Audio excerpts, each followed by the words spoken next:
Greetings, peace, brothers and sisters. This is the Black Star Kickback. This is the Kickback where we talk about every issue under the sun: health, relationship goals, prepping, current events, lives, changing thought patterns, and changing conversation. Today we will have the brother D Miller on here, one of the Moorish brothers. I respect this brother, and I think that he has something constructive to talk about, to bring to the community. And we be talking about the Blexit. And also maybe touching a little bit about Bitcoin. And I'm going to introduce the brother, D. Miller. You want to just get right into it as far as the proposal, as far as Blexit? I tend to jump right into the subject matter in general, but I think that before I jump into the subject matter, I'll give a brief explanation as to who I am, where you can find information about myself and the organization. So, again, as the brother said, my name is D. Miller L. I am a co-founder of the Moabit Association. The Moabit Association is a advocacy group at present that is advocating the use of Bitcoin as well as the technology called blockchain that's behind it. You may have seen us on the Facebook under the group MBA. That's M as in Moab, B as in Bitcoin, A as in association. MBA Circle of Peers. If you haven't heard of that, definitely join the group. You can learn much more about it. But yes, brother, go ahead.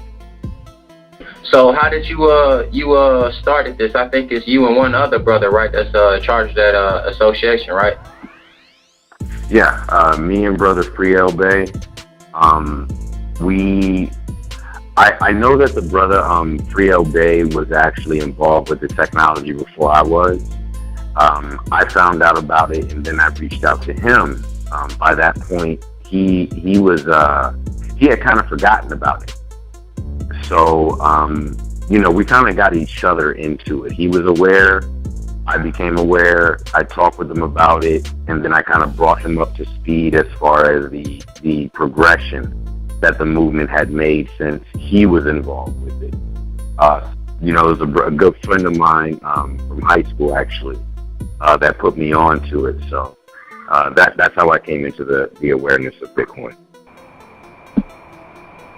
Okay. Since we're talking about Bitcoin,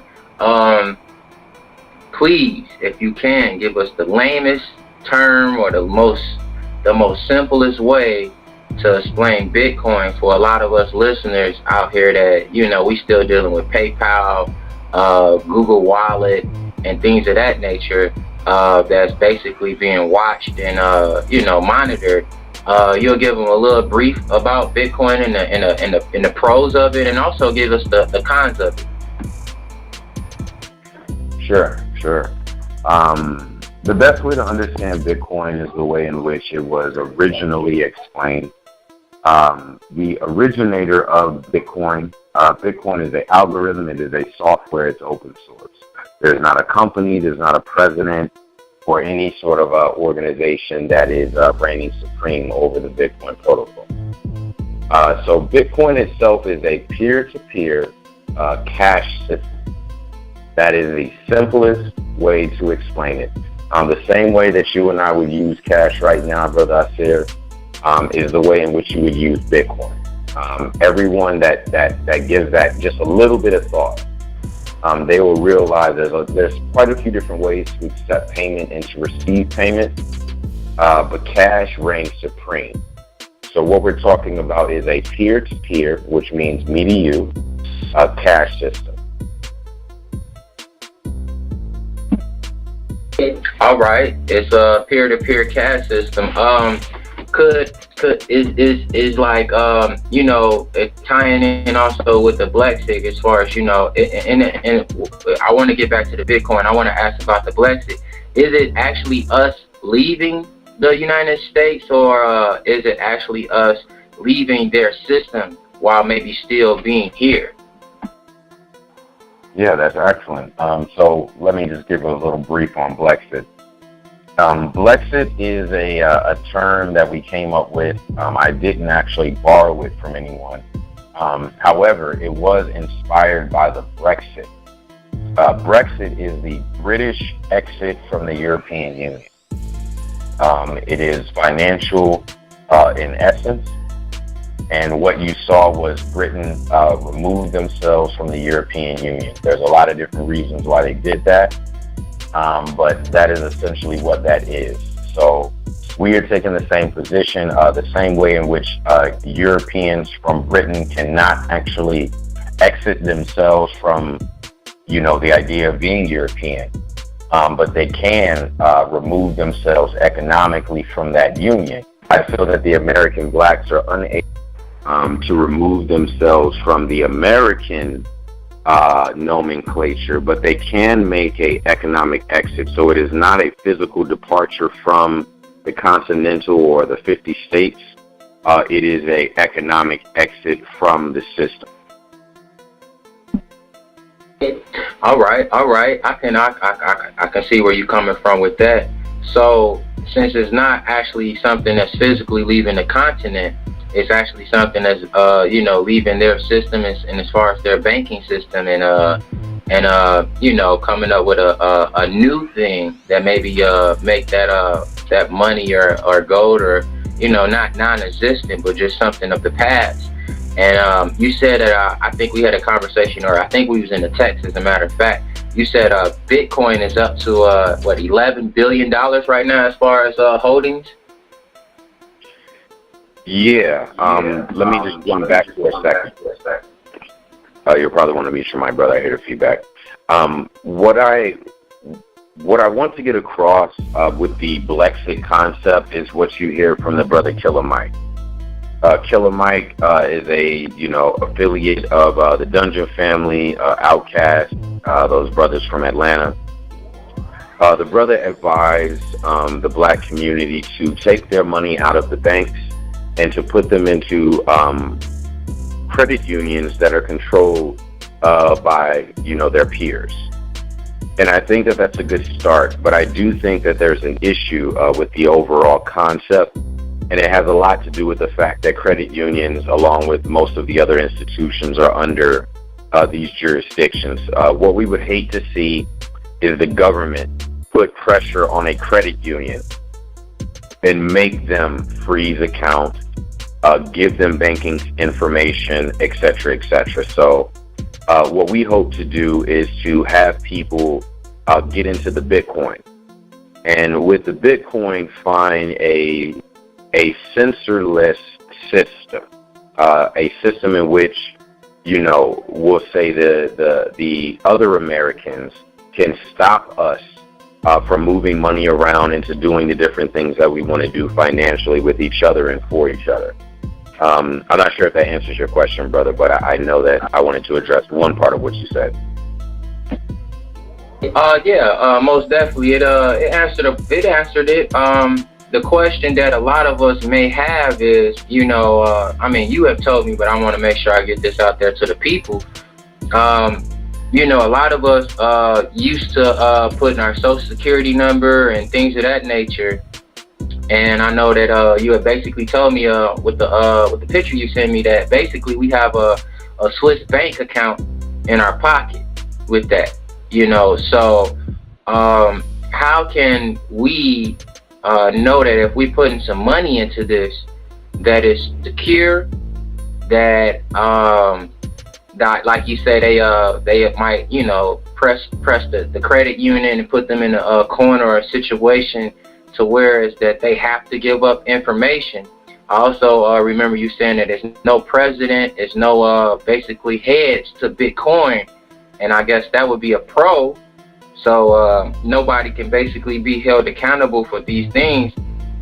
What is it that you can say that kind of make us, our people, or for the listeners, to kind of feel more comfortable, a little bit more pros, that make them a little bit more comfortable that their money is just not going to just evaporate once they deposit it into a Bitcoin account or an ATM. The back end of what you just said, brother, was cut off. Can you repeat the last part? I heard what you said as far as making people more comfortable. Can you just repeat the question a little bit? Yeah, can you give me basically I was asking that is there anything else that that you can explain that basically can give the people a more of a comfortable situation, as far as that, hey, I know my money is not going to get evaporated. I know if some things happen over here, that if I was to, have to go away for a while, or we're not saying that our people are going to jail or anything, but or a concentration camp, but if they was upon release, that money is still there, versus how if a lot of us that let's say maybe doing something that the government might not like, and they end up freezing our accounts, and we get out of that situation and that money is gone. So with Bitcoin, how is that a plus for us to know that no matter what, that money is still there? It can't be touched. It can't be taken away. It if we happen to fucking swim to Cuba, we know that we can just log in and our money is still there. It's nothing that the government can do to freeze it. Can you give me a little bit of more pros on Bitcoin as far as security measures and things of that nature? Yeah, it'd be my pleasure. So I heard you say a lot of different things, and I think to address the various elements that you brought up, I have to bring up at least 3 different areas. So the first area that I want to bring up is the unforgeable. There isn't a transaction that can be changed in the blockchain. So what that means is, seeing as we're dealing with data, the value that you have in Bitcoin cannot be changed. So if first and foremost there's no one in between to stop the transaction, that means that when you receive a certain amount of value, there is no way for them to alienate you and your account and to remove those funds. If anything, at best, they can try to crack your account and then have access. It works very similar to an email. There isn't a way, we'll say it's a Gmail account. To date, you can hack Google and then, of course, have access to the various emails. It's basically not a possibility at the current date to hack the Bitcoin system. So you're not going to be able to do what you do to iCloud, or what you do to Google, or what you do to Target, what you do to the NSA. You're not going to be able to do that. That's the first thing. The second thing is, let's say you try to get some degree of control, and then try to make a change. Like, I don't want this person to be able to give this person values or funds. Again, not an option. So that's the first thing. The reason for that is there's a lot of computer power behind Bitcoin. If we were to try to measure it and quantify it, basically with all of the computer power that Google has, and Google is a very powerful internet platform. It has a lot of servers, a lot of computer power. It is less, if I'm not mistaken, than 10% of the total Bitcoin computational power that is being applied to maintain its network. So that's the first thing. I want to make sure that I truly address that and make sure that people are aware. I know that the idea of cyber attack is real, but what must be understood is the amount of computer power needed to pull off a cyber attack.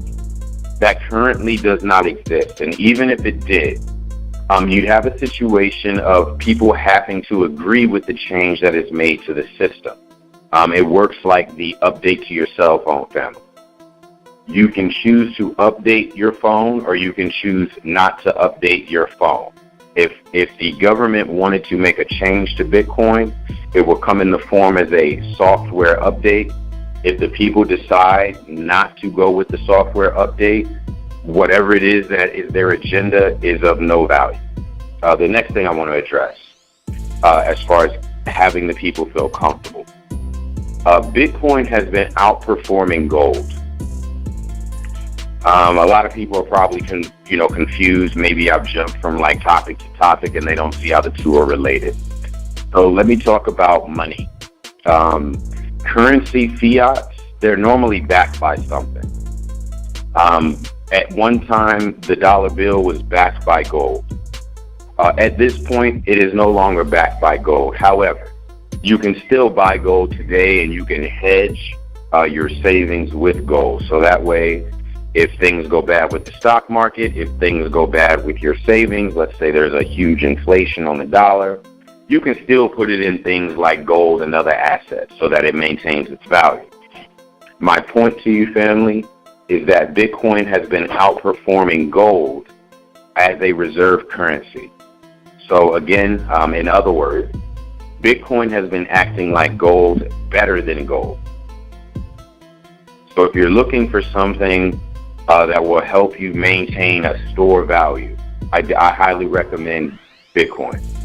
Last but not least, brother, with regards to keeping people comfortable with the idea of Bitcoin as a new banking system, you have mentioned the Swiss bank. This particular system is transparent. When I say transparent, I am talking about the banking aspect. So right now, whether it's a credit union or whether it's the central bank, their record-keeping system is private. You will not be able to see who owes who what. You don't get to see if the books are balanced. And this is what got us into the world that we exist in today. In 2008, there was a huge issue of financial crash.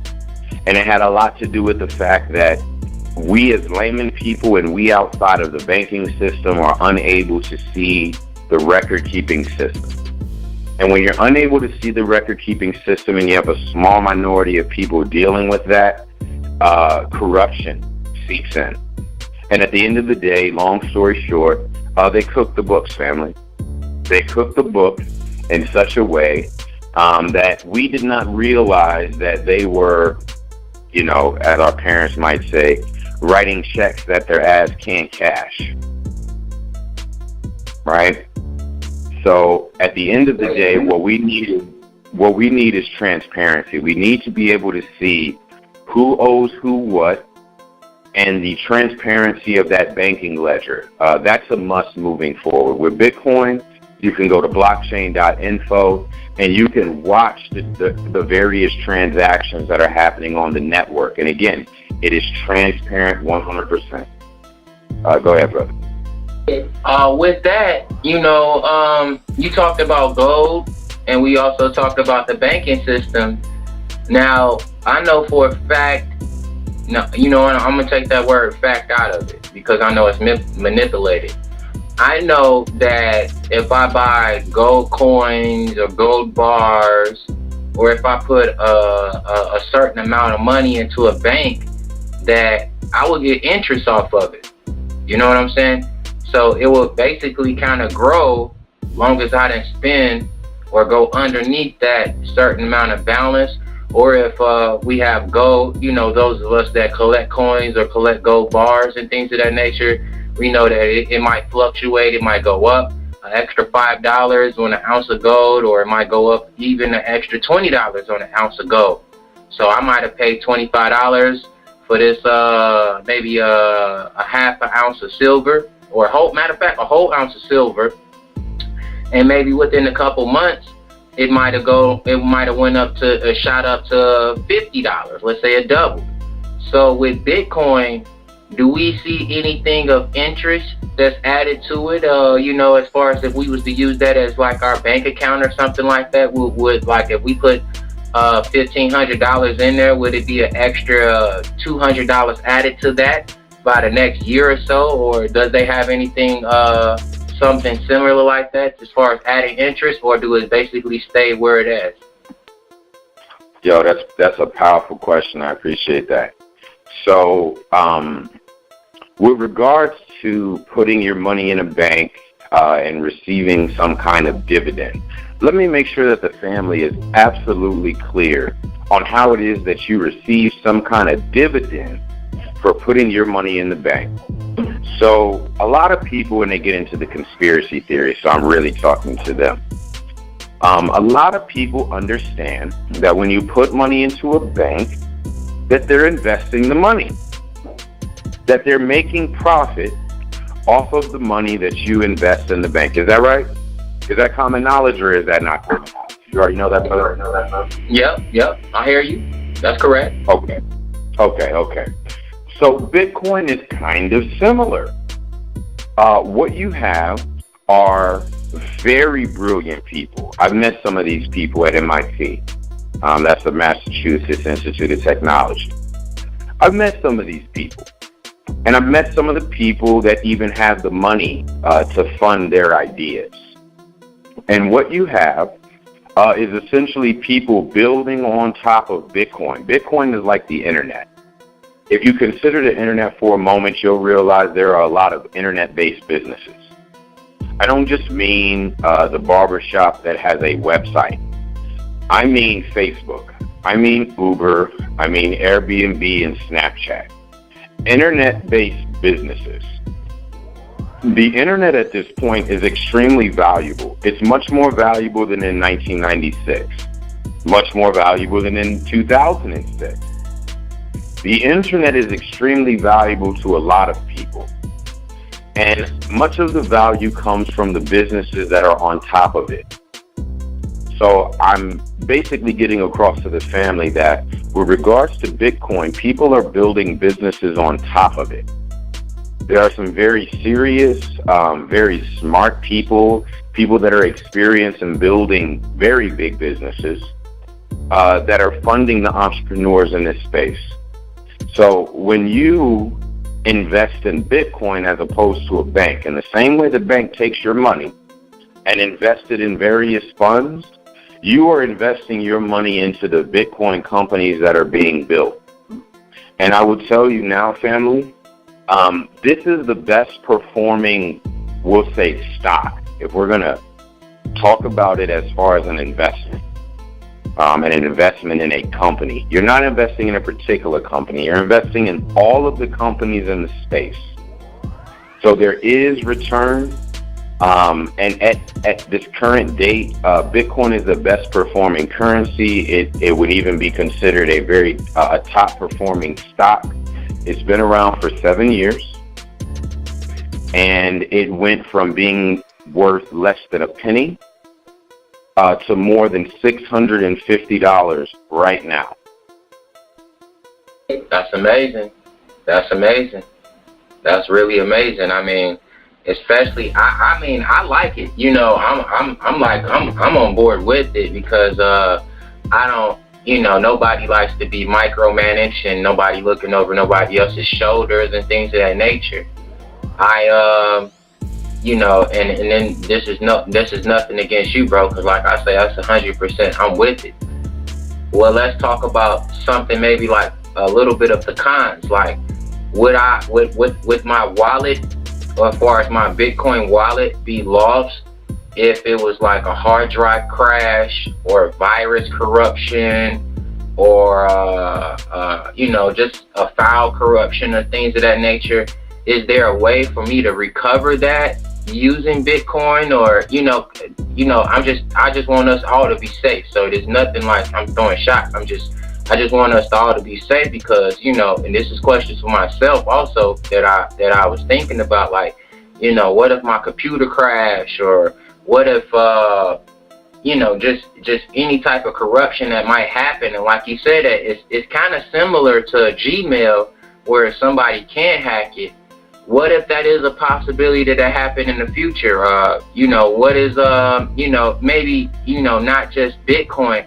Have you ever thought of anything else that we could kind of invest in to kind of be like a plan B, or something that's second that we can also put our money into it and evolve just in case Bitcoin do go down?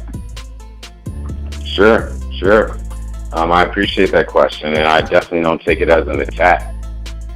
So with Bitcoin, especially at the current day, I think it should be understood, and I don't know how old you are, brother, but I will say this. Back in 1997, the internet had been out for about a decade, right? I said Bitcoin's been out for about 7 years. In 1997, the internet was totally different than what it is right now. Totally different. You had people on the news that didn't know what the @ symbol meant or what it was supposed to represent. Right? You know, the A with the circle around it? Definitely. Right. And in 1997, the internet was still a thing of like tech geeks, you know, nerds. There wasn't really much value to the internet at that point. There wasn't a Google, right, which could like aggregate information in such a way that we could find it, right? There wasn't, you know, maybe there was like a Yahoo at the time. Maybe there was even an AOL as opposed to Yahoo. People had an AOL address. They logged into the internet through AOL. And they had that basic form of access to the internet. It's like imagining Facebook being the internet. Facebook is not the internet. Facebook is an application on top of the internet. Just imagine confusing the whole internet with Facebook. That's what AOL was like in like 1997. So my reason for bringing that up is to say that Bitcoin is in that same stage right now. So there are ways in which a person can maintain their wallet with certainty. Now, the idea of being hacked as an individual, that could potentially happen. I will make that known, and I won't hide from it or shy away from it or try to gloss it over. You can be hacked as an individual. What cannot be hacked is the system. And the system is most important, right? A system suffers from corruption, right? The system itself cannot be corrupted. It is decentralized. So there isn't a single center to corrupt. You have to corrupt the entire system. And at that point, it would be of no value. So outside of that aspect, you did ask, is there anything else that our people can engage in? And what I would highly recommend is that our people start to look into the alternate currencies, the alternate cryptocurrencies that are out there. There are many different currencies that do different things. Some of them are similar to Bitcoin. Some of them are completely different than Bitcoin. I recommend that our people look into those. Many of them maintain their value. They don't jump up and down. They're not extremely volatile. So I would highly recommend that. But yes, sir, you can be hacked as a person. The chances of you being hacked are slim to none. There are quite a few accounts, brother, that exist on the Bitcoin network that have a large amount of Bitcoin in them. They have yet to be hacked. What is most likely to be hacked is a website that is offering some kind of Bitcoin service. So let's say you wanted to start a business and you wanted to build it around Bitcoin. I recommend that you spend a lot of your due diligence on creating security for your website. That way your website is not hacked. Again, the idea of hacking Bitcoin, the chances are slim to none. The probability is slim to none. But your website could definitely be hacked. Your Bitcoin wallet could definitely be hacked, but the chances are slim to none. Like, you have to generate a lot of attention. Go ahead, bro. I mean, you know, that's no different than somebody having a bank account and let's say their house get broken into and those robbers end up getting some information and draining out their account. You know, we all at risk. You know, that's I think that's all the way across the board. Even if you have a bunker full of gold, you at risk of being attacked and your shit just getting taken from you. Exactly. Would you say that it's a reward for early adopters or people that come into the Bitcoin society or the community, or if you want to call it that, that it might be some perks for us that are first, or we not first, because, you know, let's be honest, we got this information from somebody else created this. We just jumping on board for it because we also see that this is a great way for us to separate. So with the people that jump on right now, wouldn't you say that there's some benefits to that, and that each passing day that it's basically an increase, and that it's kind of like the stock? I mean, right now we might not have a way to see it, but maybe like 5 and even 10 years from now it's like if you was in Bitcoin right now, whatever you put into it may triple within the next 5 or 10 years, because they might introduce some other paths or other suggestions as far as as far as interest, like I had asked earlier, as far as banks and things of that nature, as far as investments, with the early people that's involved in Bitcoin, would we be looked at as investors in the future? Do you think that's possible? Yes. I think that that's exactly what that represents. I think that any person that is willing to engage in Bitcoin, that they are, at first, everyone is a speculator. I should be honest with the family. I think that one of the simplest ways to comprehend Bitcoin is as some kind of a stock, and to acknowledge that it goes up and down in value, and to realize the gains that one can get from that. Before you actually understand what Bitcoin is and the value of Bitcoin, that is the first understanding that you have. You realize, okay, today, right now, Bitcoin is worth $655, and tomorrow it's worth $685. So, let's say you have a full Bitcoin, now your Bitcoin has gone up $35 in value, right, or $30 in value. That's fine. And that's understandable, and I think that that's what you're talking about. I do think that will continue. Just imagine having stock in the internet, dear brother. There was never any stock in the internet. You couldn't buy stock in the internet and then get some kind of return from Facebook, Uber, Airbnb, but that's what has been generated with Bitcoin. So let's make sure that we understand that, because the businesses and the industry associated with the Bitcoin and the blockchain is very new. It is just like you investing in Facebook when it was very new, when it was only eligible for college students. I don't know if you're old enough to acknowledge that, but there was a time when Facebook was 100% a college app for college students. You must have had a .edu address to actually have an account there. You got that from your university, you got that from your college. That was the only way that you could participate in Facebook at first.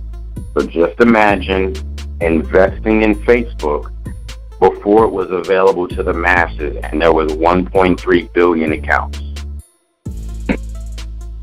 That's interesting, bro.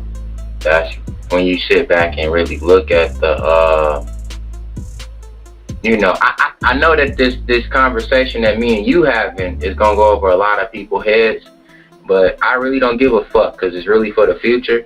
Maybe my son might go back on this YouTube or whatever platform that we actually put it on, and they have a full better understanding of it. So that I feel like me and you, we did something. We did our job. It's good. So it's like going back on the Blexit and then the Bitcoin. We finding another way to have resources that make something else non-existent, which is like money and gold. And then we know that the internet is the new trade route, just like the seas of the water when they brought us over here as slaves. That was the new trade route, water, and finding destinations and things of that way, and using the stars and things of that nature. So this is something. This is a nuance. This is something that we must hop on. I feel like a lot of us miss out on a lot of things because we're hesitant, and we just don't know. We're ignorant to the fact. And I appreciate you coming on the show, because that's basically what it is. It's about constructive conversation and putting us all up on, some type of intelligence to help us all. Let me do this real quick. Go ahead, bro, because I really want to, I want you to get it out there, because I want to campaign this for you, bro. Go ahead. What you want to say, bro? Yeah, I like the analogy that you brought up with regards to the seas. The C's are very important because when we talk about currency, we're talking about the same thing. It does require imagination. But before the various currents were of any interest, it was about the entire sea. What you have now are the various fiats of the planet, and those represent the currents in the ocean or currents in the sea. What we're talking about is investing and having control over the sea, not just the various currents, not just the various current seas. We want control and stake in the sea. Does that make sense? I think that our listeners can follow that. There is a difference between controlling a wave, being responsible for a wave, right? Our people are wavy. They understand that, right? They want to be wavy. But the idea here is controlling the sea in which the waves are a part of. We want to have stake in the sea, not just the various waves, the various currents. We don't, that's a small-minded mentality. Sorry, brother. How can me and you, right, bro? Because I'm so open-minded that I'm trying to think of every way to possibility to help all of us, and I know that's fucking possible. Everybody ain't gonna survive, and me personally, all black lives don't matter because there's some motherfuckers out here doing some reckless ass shit, and they're not really adding on to what we trying to build here, and that's probably another show. What I'm trying to ask. Let me sit back and ask this, because it's like, what can we in this Bitcoin? That's why I'm really on top of it, because it's like it's something new, and it's something that I feel like a lot of us should jump on.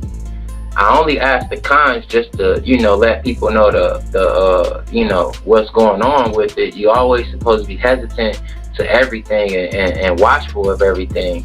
And it's like, we know that this internet is not going to end.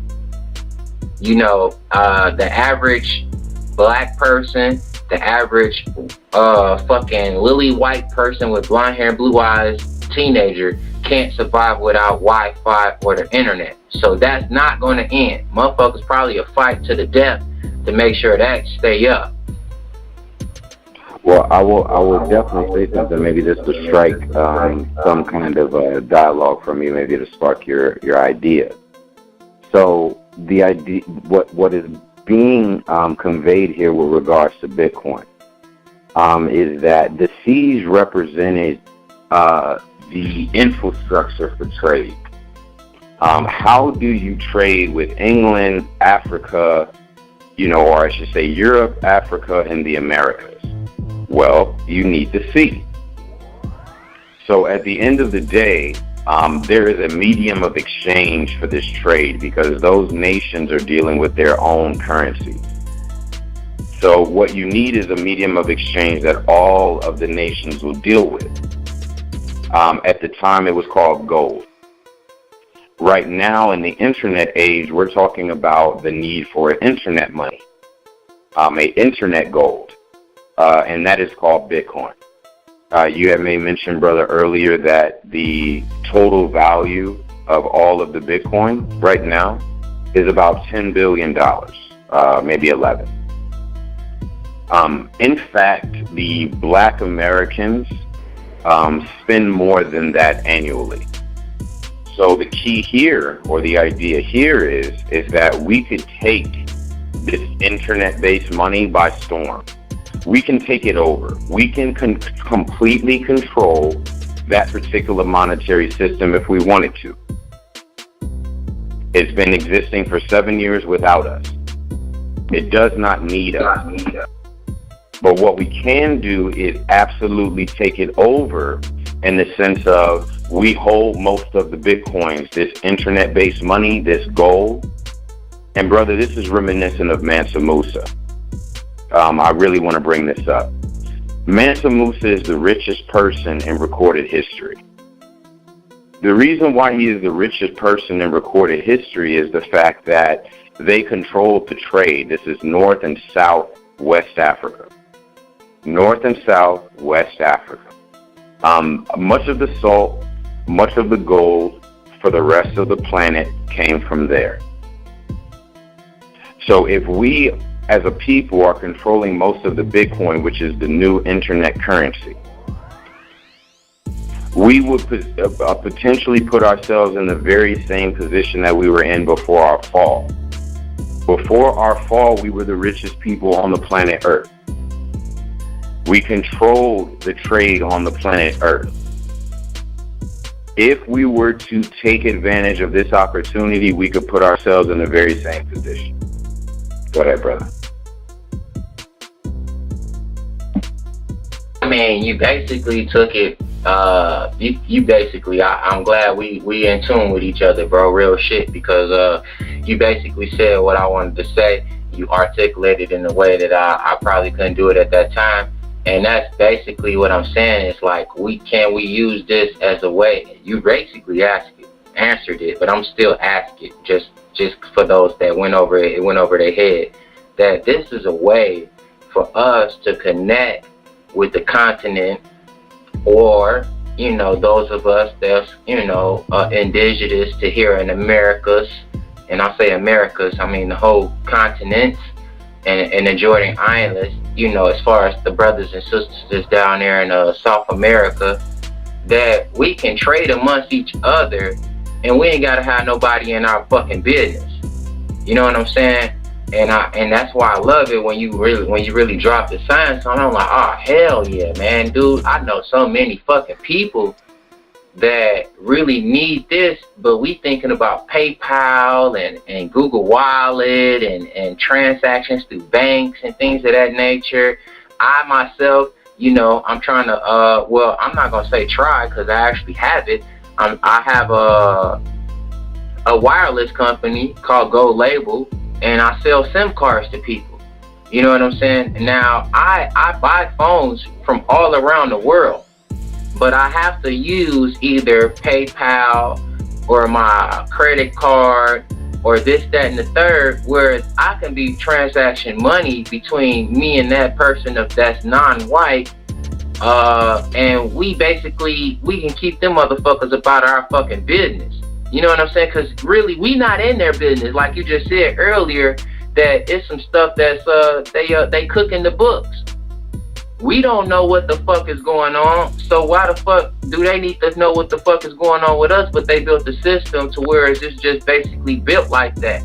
And I'm with you on this Bitcoin, and also what you said earlier as far as other ways that we can investing, because that's what all it is an investment. And I encourage a lot of black business owners out there that's listening to this to go ahead and get them a Bitcoin account and to start accepting Bitcoins at their business. You know what I'm saying? That's right. Like we don't need none of that shit, especially if I can have my fucking Samsung phone and swipe it across your Bitcoin reader and give you your Bitcoin, and it's bam bam. There go a transaction. Do the fucking government know about it? No. You know what I'm saying? So it's like, this is exactly what we need as a whole, is that basically what you said is a switch bank account in our pockets. I definitely want that for all of us. So, with that being said, with the Bitcoin, the Blackset, hold on, I definitely want to get more into. Could you please speak on more on the Blackset? I mean, outside of the Bitcoin, what is it? Is it like an ideology also? Is it a movement? Please go ahead and advertise that for us, brother. Yeah. So, I want to address the first part of what you said. So the idea of a Swiss bank. Let me make this very clear. This is different than your Chase Bank account. This is different than Chase Bank. This is different than the Bank of America. This is different than the current banking structure that you have, even a PayPal. It's very different.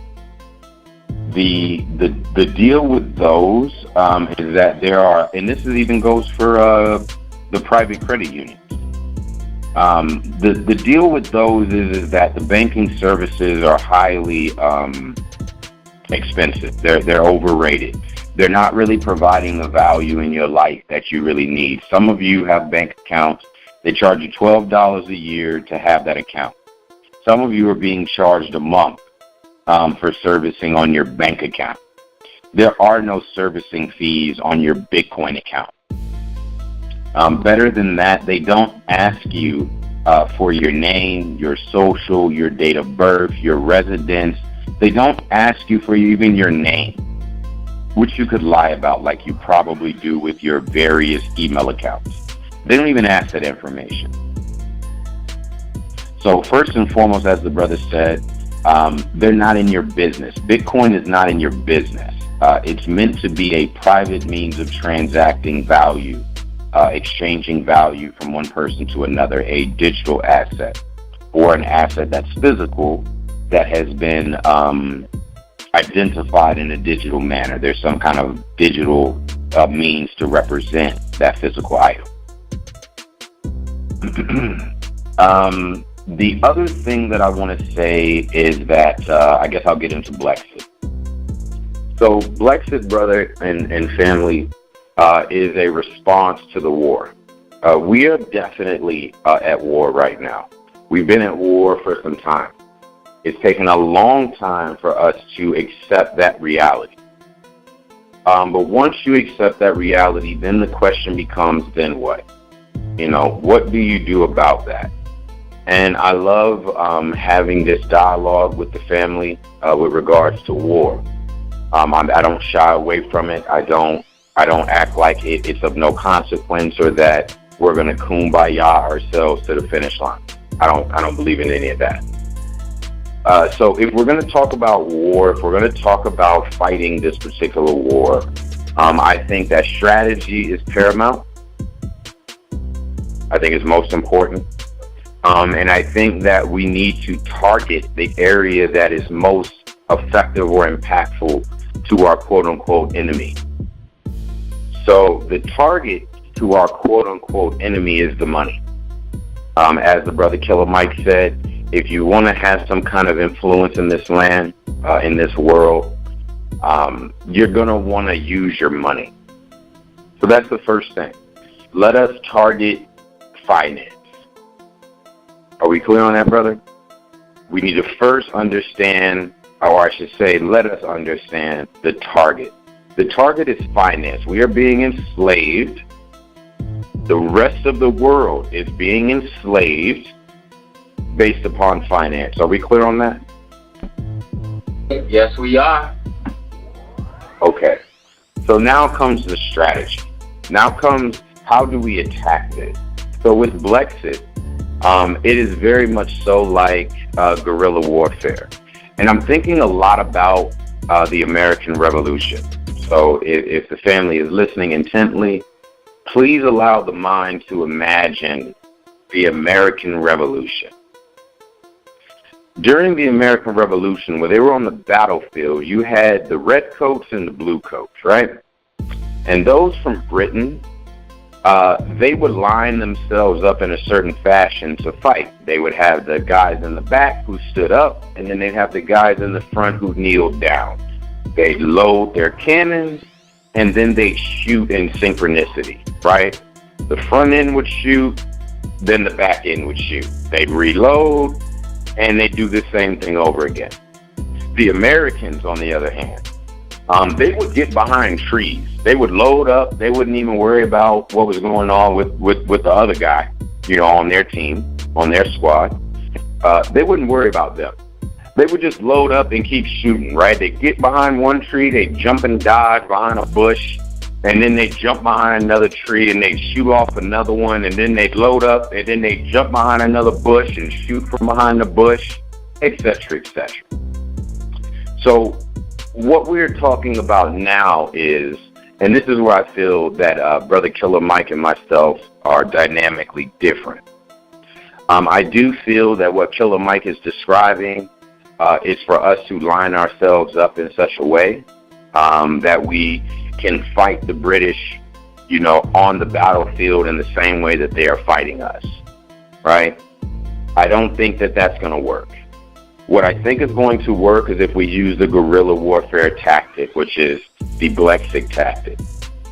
If you are interested in supporting this particular proposal, if you are interested in fighting back, I highly recommend that you yourself as a listener look into Bitcoin, download a wallet immediately.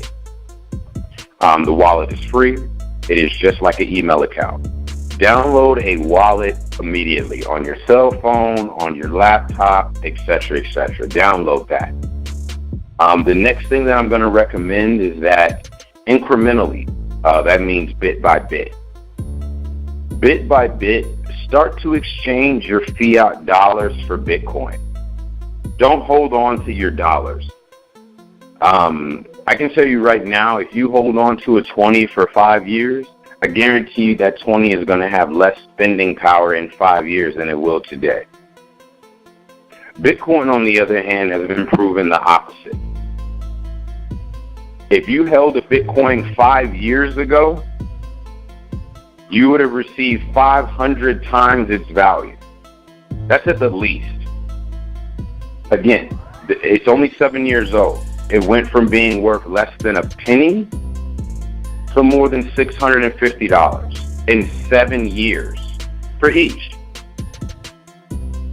You cannot say the same for the dollar bill. So, what we're talking about with Blexic is providing our people with a weapon, with a tool.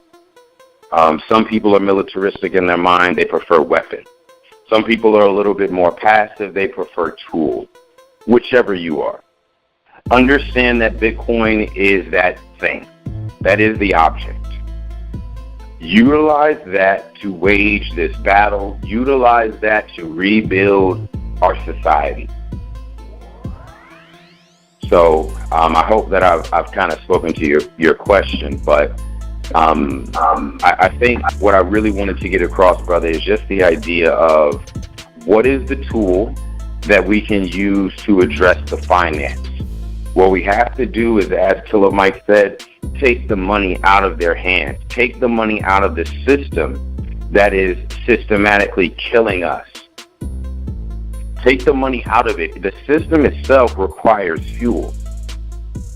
A lot of people are speculative about the fuel. I'll tell you right now, the engine, right, because an engine runs off of fuel. The engine of the United States of America is the United States dollar, USD.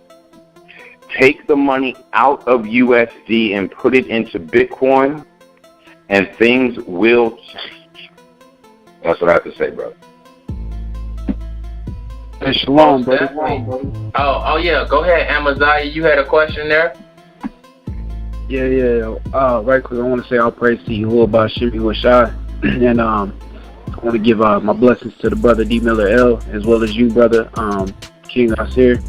I enjoyed the presentation, and I just had a couple things that I wanted to say, and I apologize if it's not really in the form of a question, but I know that the brother D. Miller would know how to address those things. And I feel like Asir, you asked the right questions. You know what I mean? So I kind of wanted to, go back over like security and things of that nature.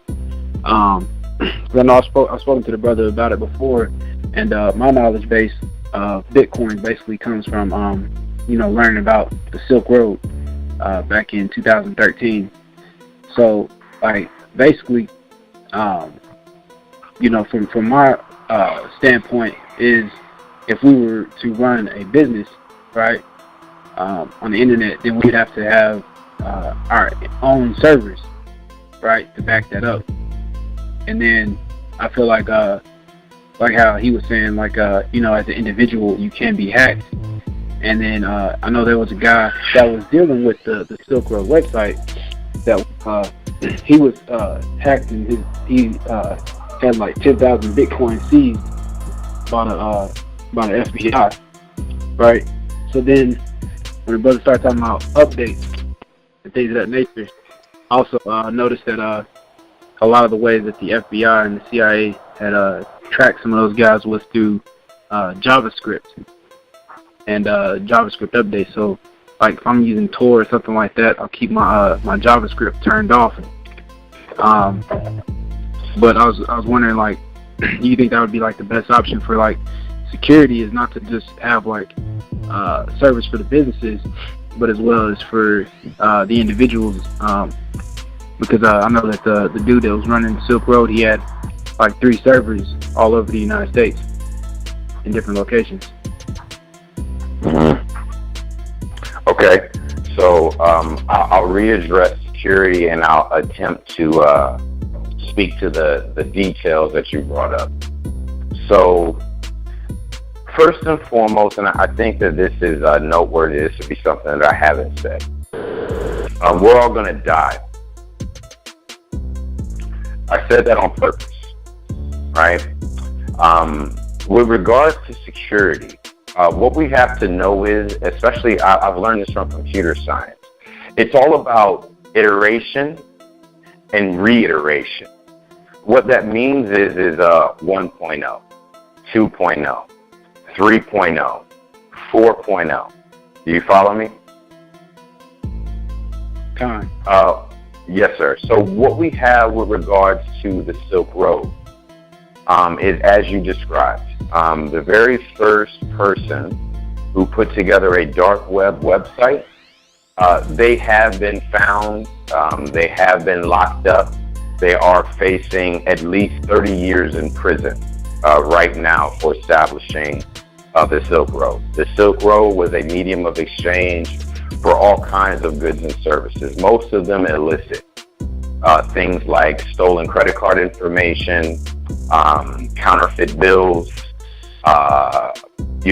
various forms of pedophilia, weaponry, drugs, and on and on and on. So with that being said, certainly that individual, his name is Ross Ulbricht, he was taken down and is in jail. However, the Silk Road 3.0 currently exists. They actually shut down 2.0 also. But something that should be also documented is the fact that they keep popping up. This means something. This means that the most that can be done is they can address the symptoms. They cannot address the cause. What is causing Silk Road 1.0? What is causing Silk Road 2.0? What is causing Silk Road 3.0 to pop up? All right. So what we need to talk about with regards to security is the idea of succession. Family, do you hear me? I don't imagine that we are criminals.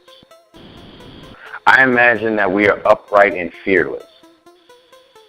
And being upright and fearless like a lion, you know that your life is on the line daily. You already know that as a lion walking on the prairie. If you meet another lion, it's not going to be something other than life and death. Okay. So with that being said, succession. Let's start right there with regards to security. You're not going to be around forever. You are going to die. So what that means is that you need to be training up people. The strategy that I would advise that everyone employ who are leaders among us is to go 5 deep. It doesn't mean that you have 5 people willing to take your place, but it does mean you have at least 5 disciples that are in various areas of development. They're at various phases to the point in which you are as a leader. You must have those people in place. All right? So that's the first thing. Now I'll get a little more focused on your question, brother. With regards to security, as you said, there will always be a way in which a person can attack you. We hear a lot about the nationality thing. The nationality of the Moors didn't protect the Moors. This is the same concept that we're talking about now. You can be killed as an individual. You can be hacked as an individual. That's what I'm making an equivalent to. However, the idea that they stop the overall idea, the concept that they can stop the agenda, that's what I'm addressing. That is exactly what I am addressing. There have been people that have been hacked. The number of people are very few. The same thing with the websites. There are websites that have been hacked that are associated with cryptocurrency. The number is few. But again, something that I think we all must consider and work towards a solution. I think there's a way for us to bring about security on our various websites. There's definitely ways for us to bring about greater security even on our personal wallets. Let me give you a brief example and then I'll pass the mic. There's something called the HD wallet, a hierarchical wallet. This wallet allows for you to have the seed. This is highly technical right now, so please bear with me. With a seed, it is like being able to recreate your Gmail. So right now, you can't recreate your Gmail. If you forget your password, if you don't have any way to access, you got to contact Gmail. They can actually open up your email. They can recreate certain situations like, password reset, etc., to allow you to access your email. With a hierarchical wallet, what you have are a string of words that allow you to recreate your wallet, regardless on if the company that made the wallet goes down, regardless on if your computer goes down, regardless on if your cell phone goes down and you no longer have access. You can recreate the wallet. So again, brothers, I hope that in my first explanation I didn't lose you. But with regard to your Bitcoin wallet, there is always a seed that creates that wallet. And it's normally in the form of an 8 or 14 character compilation. We'll say it's like a sentence, but it doesn't make any sense. It's not like I ran over there and she gave me $1. It doesn't make sense like that. It's just random words that are put together that will recreate the wallet. So as long as you have a wallet of that fashion, you are able to recreate it, and the security is taken care of. That's what I wanted to say. So basically like a modem that changes its what do you call it? The ISP number constantly. No, it's like having an encryption on your computer. Imagine setting up a password on your computer that allowed you to recreate your computer. So you got a computer at your house, you got a laptop right now, it's got a bunch of files on it. Imagine if you had 8 words that you could type in to a source that allows you to recreate all the documents on your computer. You don't know, you've never even heard of that. The most you've heard about is rebooting your computer. But are you basically I said, imagine if all of the files on your computer are encrypted and that you could put in 8 words that allows you to unencrypt the data because the data is on the cloud. Imagine if you could put in 8 words and it allows you to recreate it. It's just like your Gmail, brother. You can open up your Gmail on any computer, on any phone. All you need is your email and your password. All the files reappear, right? You could have a computer. You could have done all the work on your computer, on your cell phone. Both of those get damaged, but then you can end up in Africa somewhere, get on a computer that has internet access, put in your email and your password, and voila, all of your emails are there. So like, I basically think like, that is like probably the biggest point that needs to be stressed, because that's something that would worry a lot of people that don't have as much knowledge about things like that, and then getting them to like basically like what you said, like with a Blexit, having them be able to trust us. You know what I mean? I agree. Let me make a statement real fast. So our people can be divided into 2: the technical and the non-technical. Those that are of the non-technical, they tend to feel, especially like right here, right now in this day and age, they feel that the technology is running off with the future. And they're very scared. They're very, very scared about the idea of the Matrix and the Terminator. They're very scared. And what those of us who are technical, what we should naturally understand as our responsibility is that we owe it to the people to explain. Explain how it is that we trust the math. Right? Let's talk about our people. Let's be honest. Our people are not good at math. They don't go into math, and they don't go very far with math in the masses. Would you agree? Come. Okay, so it's the same way that some people felt like, how can you trust that car? How can you trust that bridge? They want to know how we trust the math. Because mathematically, that's how you put up a bridge. How do you trust to drive your car across the bridge? Well, as a technical person, we would tell them we're relying on the math. In fact, mathematically, if we do X, Y, and Z, the bridge should be solid. That's what we know. Right? How do you tell someone to trust a skyscraper? You have to explain as an engineer, as someone who is skilled in mathematics, as someone who is skilled in engineering. We're trusting in the math. Mathematically, it should stand. That's what we're telling them. So we owe it to the people to explain, why is it that we trust in Bitcoin? It's because we're trusting in the math. We're not trusting in a person. There is no idolatry. There is no icon. There isn't that form of worship here. What we are dealing with is mathematics. And what we are trying to get across to the people is that we are trusting in mathematics. Men lie. Women lie. Numbers do not lie. This is what we are talking about. Go ahead, brother. I think you explained that well, man. It's, I appreciate your presentation and things you brought out. King Yasir, appreciate you having me on here as well, man.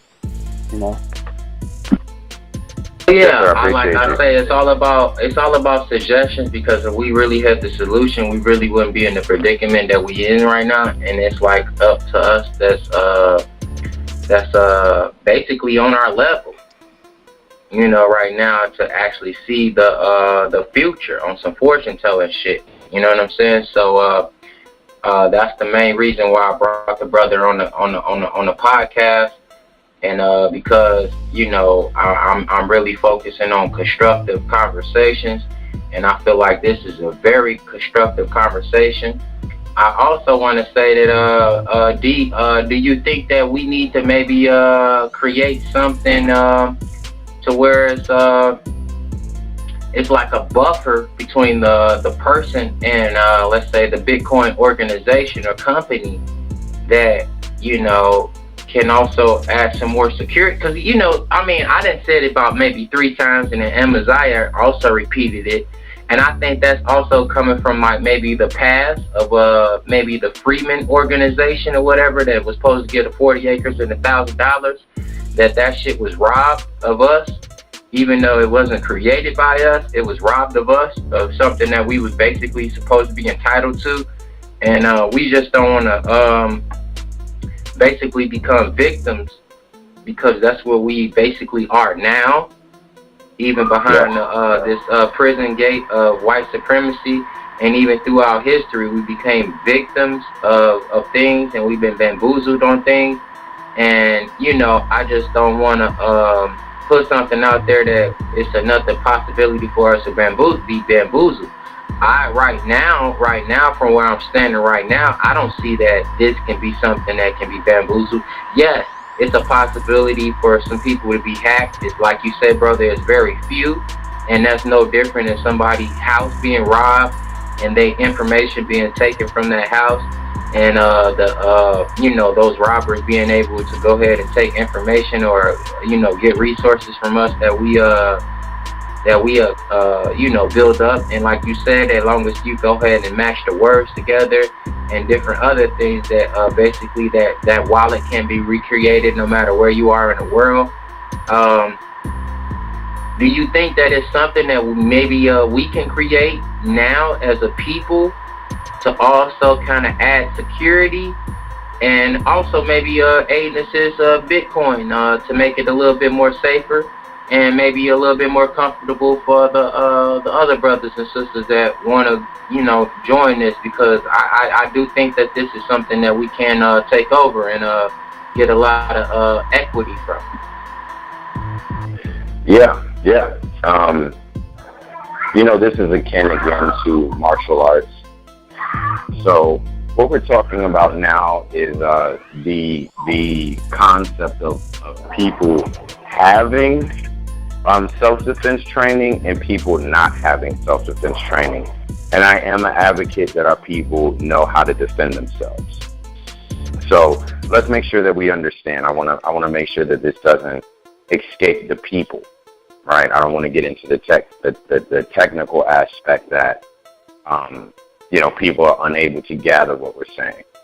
So what we're saying is that first and foremost, what can we do to defend ourselves?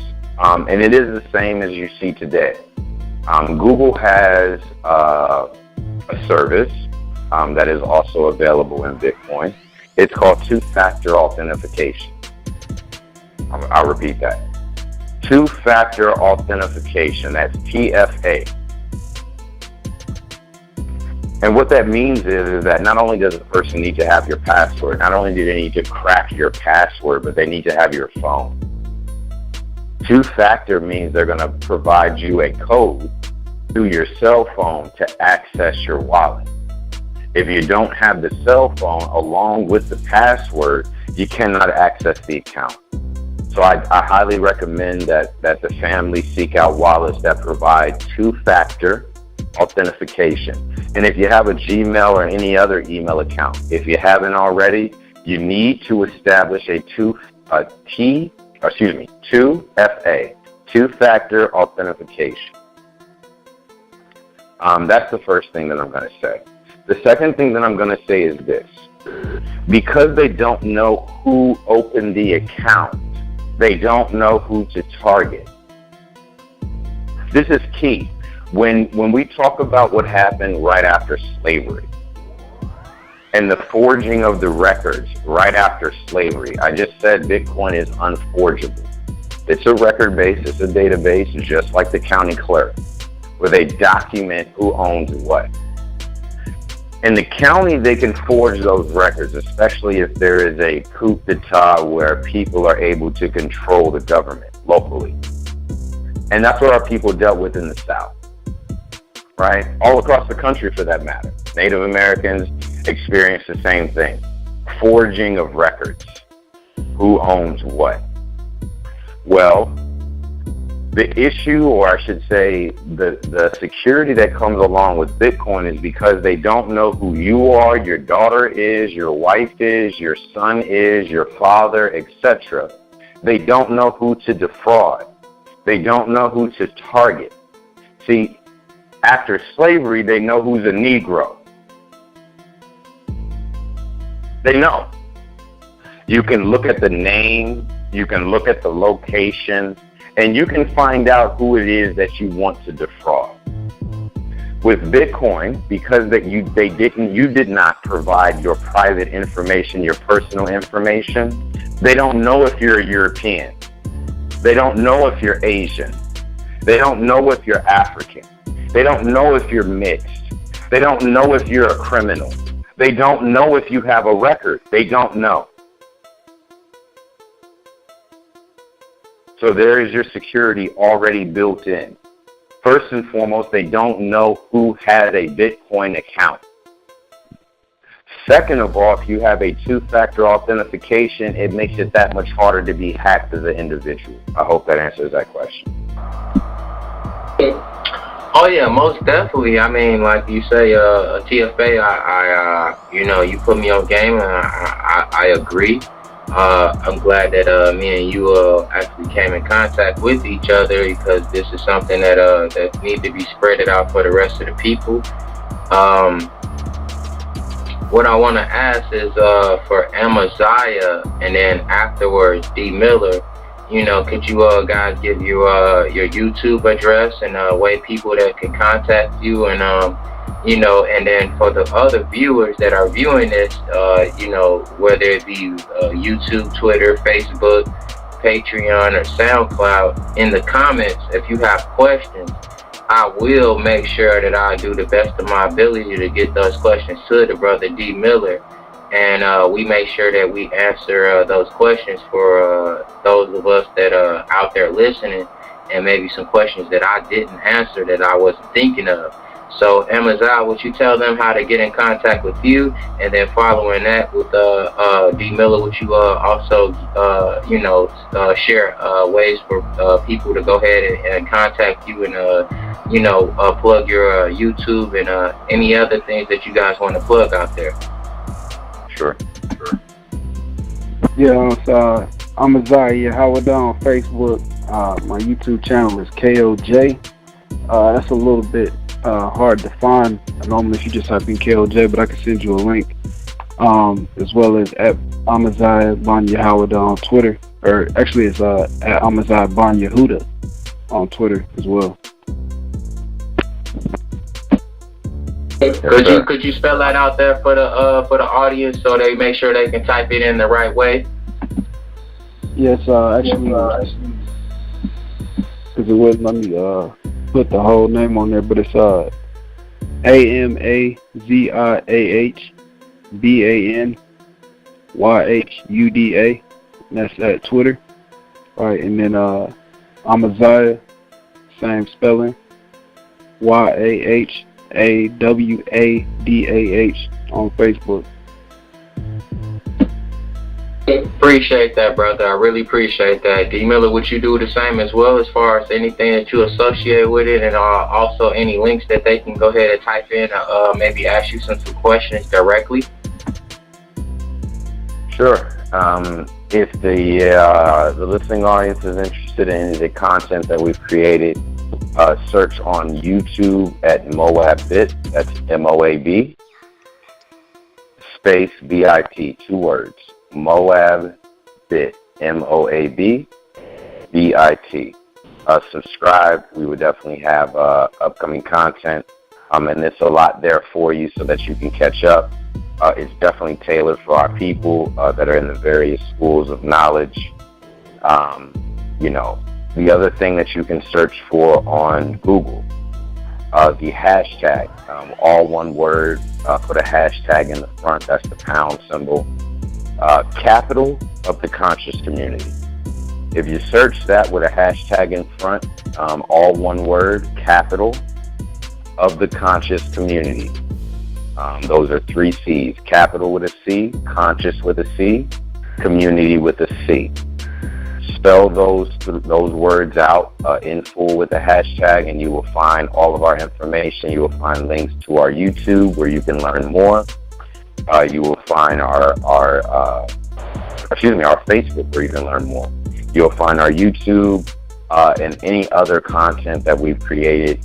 Again, that's Moab Bit on YouTube, and Capital of the Conscious Community to find our website and all of the other content that we've made.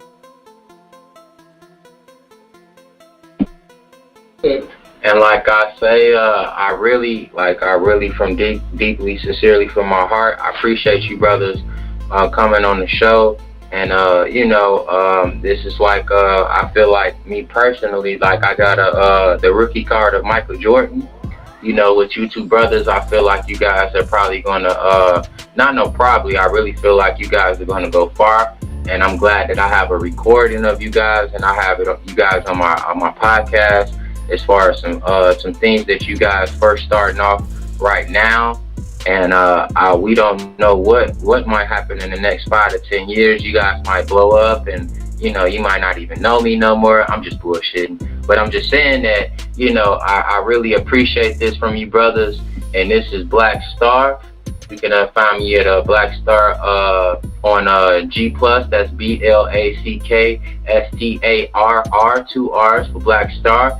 And also Black Star on Twitter, Black Star 104. Or no, matter of fact, Black Star 1 44, and then on Instagram is BlackStar104, and on Facebook is Black Star Movement. You guys can find me there. And like I say, I appreciate you brothers going ahead and coming on the show. This is the Black Star Kickback, where we talk about every issue under the sun: health, relationship goals, prepping, current events, lives changing thought patterns, and changing conversation. And I appreciate you guys coming in, and this is the end of our conversation. Peace out to the family, and I hope you guys have learned something from today. And make sure you guys stay in tune with me. Also, make sure you guys go ahead and add these brothers on Facebook or Twitter and G+. And maybe you guys can go ahead and ask some direct questions to this brother right here. And we can, get this thing going as far as this Bitcoin and changing out our currency and creating our own currency to whereas we can't leave the system, which is the definition of Blexit. You know what I'm saying? We probably can't, separate as a country, but we can separate as a people and financially to whereas we can, if you decide to move about where you want to move about, you can go as you will and do as thou will, or you can stay here and fight amongst the rest of the warriors and still have some resources to gain those things that you need to go ahead and get you where you need to get to. So that is me signing out, and King of Rest. I appreciate my guest D Miller L, and also Amaziah, and that's the end of our recording. Peace.